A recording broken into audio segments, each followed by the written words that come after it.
Hello and good morning. Welcome to today's English grammar lesson.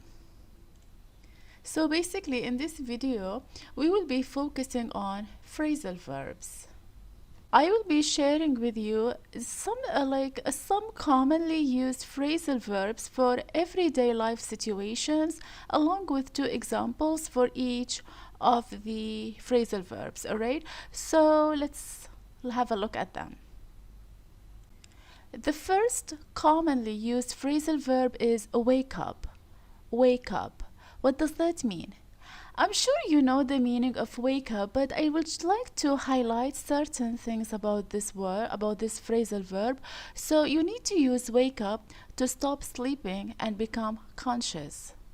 So there is actually a difference between wake up and get up. We will look at get up like in a few minutes, but for now wake up, that means you are still on bed but your eyes are already opened. So that is why we call it wake up. Now let's have a look at some examples to know more about this particular phrasal verb. Example number 1.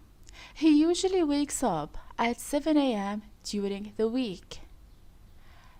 So as you can see on the picture, he can barely open his eyes, but in this case he is already awake. So we need to use wakes up. Why are we using wakes up? Because we have usually, and this is something related to the use of a habit. Can be. So because of that we need to use the present simple wakes up, and we need to add s because of he.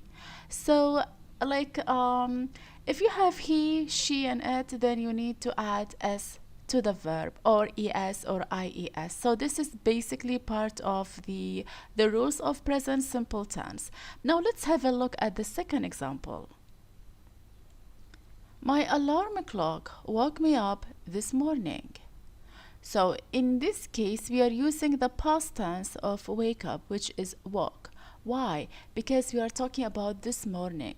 So we need to pretend that right now, maybe in the afternoon or evening or night time. And so in this case, we need to use the past tense because we refer to something happened and finished this morning. So in this case, we can say woke up or woke me up. Now let's have a look at the second phrasal verb. Get up. Get up. What does that mean? When you leave your bed after sleeping or resting. So this is basically the opposite of the previous phrasal verb, which is wake up. So as I told you, wake up means that you open your eyes, but you could be still on your bed. But get up when you leave your bed. Let's have a look at some examples. Number 1, I got up early to go for a run before work. I got up. So get here is the past tense of get because we are speaking about something happened and finished in the past. I got up. Second example. Sarah gets up late on weekends because she likes to sleep in. So in here we are using gets up. Why? Because of weekends. Something happens every weekend, and so we need to use the present simple tense. Gets up. So this is how we can use get up in sentences. And by the way, if you have any questions regarding what I have just said, or if you have other topics or maybe other phrasal verbs that you want me to explain, just let me know in the comments, alright? So now let's move into the third phrasal verb that we can commonly use in everyday life situations. Get dressed. Get dressed. What does that mean? To put on clothes. Get dressed. Now let's look at some examples to know more about the use of get dressed in sentences. Example number 1. It's time to get dressed for school. It's time to get dressed. So in this case we are using get. Why? Because of to. So if you have to in sentences, make sure the verb after should be in a base form condition. So we can't say it's time to get dressed, something like that. Alright, so we can't use the past tense of the verb if you have to in the sentence. It's time to get dressed. Now let's look at the second example. She got dressed quickly and left for the party. So in here we are using got dressed because we are speaking about something happened and finished. Got dressed. Now in this case we can move into the third phrasal verb. Go out or go out. What does that mean? When you leave your home to do something enjoyable. Well, it's not just about doing enjoyable things, it can be for other things as well, but as long as you are going out of the house, for example, or maybe going out of the room, going out. So basically, it's about going out from a place to a place. Alright, so let's look at some examples to know more about this particular phrasal verb.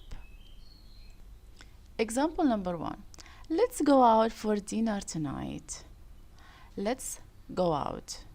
Now we are using let's in here because we are suggesting something. Let's.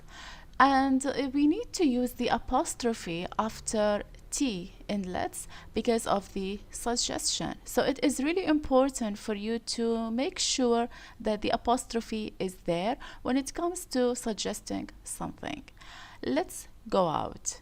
And we need to use go after let's because it's about a suggestion that we can do after this, maybe like in a minute, in an hour, but it has to be like something to do for future suggestions, of course. So that is why we need to use let's plus go.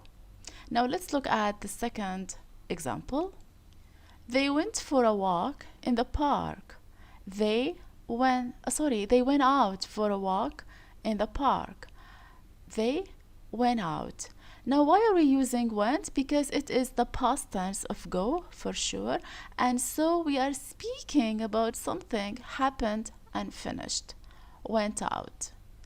Alright, so you just need to be careful when it comes to speaking about things that happened and finished or things related to routine habits where you need to use the present tense and things like that.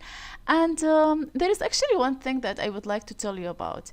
Even though today's topic is about the use of phrasal verbs, but if you noticed, I'm actually including tenses as well in this case because I feel it's part of the lesson as well.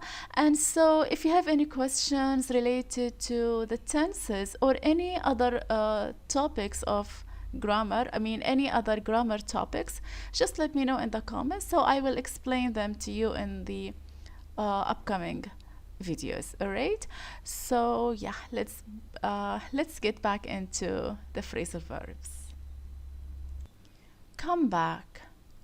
Come back. What does that mean? To return to a place. Come back. Let's have a look at some examples to know more about the use of this phrasal verb. Example number 1. What time did you come back home last night? What time did? So because we are using did in the question, so we need to make sure the verb is in the base form condition. Even though the question is connected to something happened last night, but because of did. What time did you come back?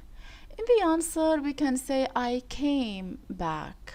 Like I came back at 10 p.m. for instance. So in the answer, we can use the past tense of the phrasal verb come. So it will be like I came back.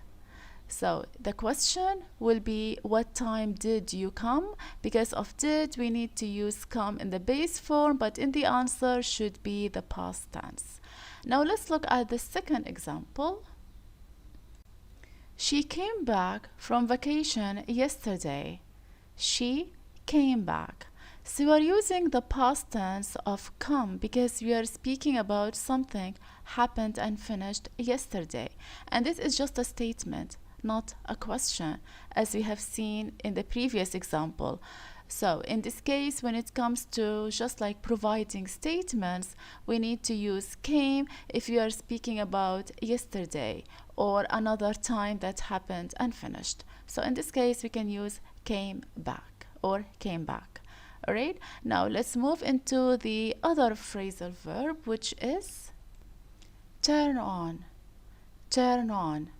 What does that mean? When you press a button or switch. Turn on. Now let's look at some examples to know more about the use of this particular phrasal verb. Example number 1. Can you turn on the lights, please? It's dark in here. So we are using turn on. Another example. He turned on the TV to watch the news. So we used turned on. Why? Because we are speaking about something that happened and finished. Now let's look at the following phrasal verb. Turn off. So this is basically the opposite of turn on, and you need to use it to stop the operation of an electrical device by pressing a button or switch. So in this case, we need to use turn off. Now let's look at some examples. Example number 1. Don't forget to turn off the oven after you finish cooking. So we are using turn off. The second example. Example number 2. She turned off her phone during the meeting. Turned off. ED. Why? Because we are speaking about something happened and finished, and so we need to use ED. Pick up. What does that mean? You need to use it to talk about lifting something from a surface, or like you can even use it when you need to pick someone from a place, like for example picking him up from school or pick him up from college or things like that. So in this case we can use pick up. Now let's look at some examples to know more about this particular phrasal verb. Please pick up your toys from the floor. So this is one way of using pick up. Now let's look at the following example. She picked up the book, or she picked up the books. So this is how we can even use picked up in the past using ed. Put away. Put away. What does that mean? You need to use it to talk about returning something to its proper place. Now let's look at some examples. After you finish using the dishes, put them away in the cupboard. So, put them away. Let's look at another one. She put away her clothes in the closet. She put away. Another phrasal verb, take off. Take off. What does that mean? You need to use it to talk about removing something, especially clothes or accessories. Now let's look at some examples to know more about the use of take off. It is hot in here. I need to take off my sweater. I need to take off. Now why are we using take off? Because of to. I need to. So if you have to in the sentence, the verb after that should be on a base form condition. Take off. Passengers were asked to take off their shoes at the airport security checkpoint. To take off. So now let's have a quick look at the learned phrasal verbs. Here we have wake up and get up. Wake up when you barely open your eyes but you're still on bed. But get up when you leave your bed. As you can see in here, wake up to stop sleeping and become conscious, but get up to leave your bed after sleeping or resting. Get dressed, put on clothes, go out, to leave your home to do something enjoyable, come back, to return to a place. turn on, to start on the operation by pressing a button or switch, but turn off to stop the operation. Pick up, to lift something from a surface. Put away, to return something to its proper place. And take off, to remove something, especially clothes or accessories. So yeah, basically this is all about today's English grammar lesson. And so thank you so much for watching, and I really hope you find these phrasal verbs useful, and let me know if you have any questions, thoughts, ideas, and more. So wish you a happy day, and take care of yourself. Goodbye.